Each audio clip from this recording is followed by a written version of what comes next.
À tout instant, notre vie mentale est remplie de sensations, d'émotions, euh, des espoirs, des regrets, et tout cela caractérise la présence que nous avons au monde. Donc je ressens les choses autour de moi dans différentes modalités sensorielles, l'audition, la vision, l'olfaction. J'ai des pensées à propos de tout cela, et je ressens aussi des émotions. C'est quelque chose qui me réjouit, c'est quelque chose que je redoute, c'est quelque chose que je préférais éviter.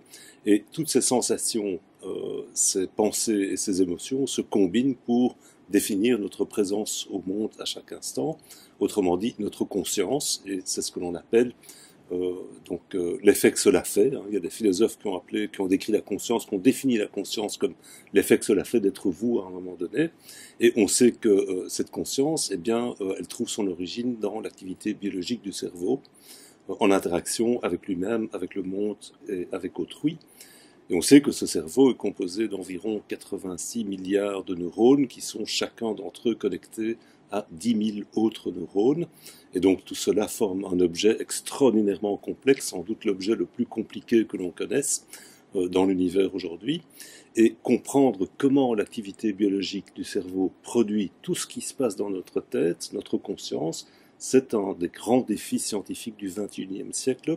D'après Science, qui a dit cela il y a maintenant déjà une quinzaine d'années, un des plus grands défis scientifiques, donc au même titre que d'autres grands problèmes sans réponse, comme l'origine de la vie ou l'origine de l'univers. Et c'est pour ça que depuis environ maintenant 35 ans, les sciences cognitives, mais aussi les neurosciences et la philosophie de l'esprit, se sont emparées de ce problème de la conscience qui est très longtemps resté l'acabit des philosophes, on va dire, mais qui, depuis l'apparition des méthodes d'imagerie cérébrale au début des années 90, est redevenu un problème que les scientifiques pensent pouvoir attaquer en fait avec des méthodes empiriques, et en particulier l'imagerie cérébrale, donc qui permet justement d'entretenir l'espoir, parce que c'est quand même très très compliqué, d'établir des liens entre ce que l'on observe se passer dans le cerveau et ce qui se passe dans votre tête, ce que vous ressentez à un moment donné. Et donc toute cette approche empirique de la conscience a donné un souffle nouveau à la grande question de savoir pourquoi. Ça c'est une des deux grandes questions, l'autre étant comment ça marche, quels sont les mécanismes de la conscience. Mais l'autre question qui m'intéresse actuellement, c'est la question de pourquoi.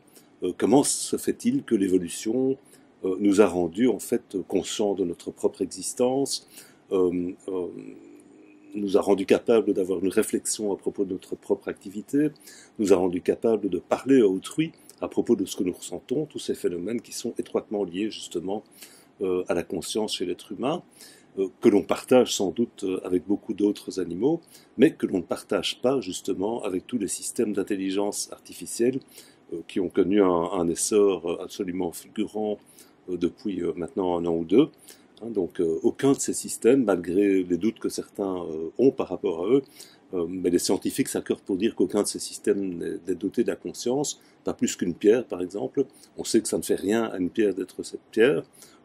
Ça ne fait sans doute rien, en fait plus que probablement rien du tout à AlphaGo par exemple d'être le programme qui a battu donc le meilleur joueur du monde au jeu de Go, Lee Sedol. Quand AlphaGo bat Lee Sedol au jeu de Go, c'est Demis Hassibis, le directeur de DeepMind, qui va boire le champagne. AlphaGo, ce programme incroyablement sophistiqué qui est parvenu à casser en fait ce jeu de Go fantastique, beaucoup plus compliqué que le jeu d'échecs, n'a pas du tout conscience qu'il est en train de faire l'histoire, qu'il a gagné un tournoi contre le meilleur joueur du monde, humain en tout cas. Donc voilà, aucun de ces systèmes n'est conscient. Nous sommes conscients, probablement que beaucoup d'autres animaux sont conscients aussi.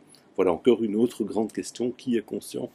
Mais les deux questions que j'aborderai dans les cours, ce seront la question de comment, donc quels sont les mécanismes de la conscience. Et donc là, on a à peu près 4 théories qui dominent un petit peu les possibilités qu'on a pour l'instant, et énormément d'études empiriques évidemment.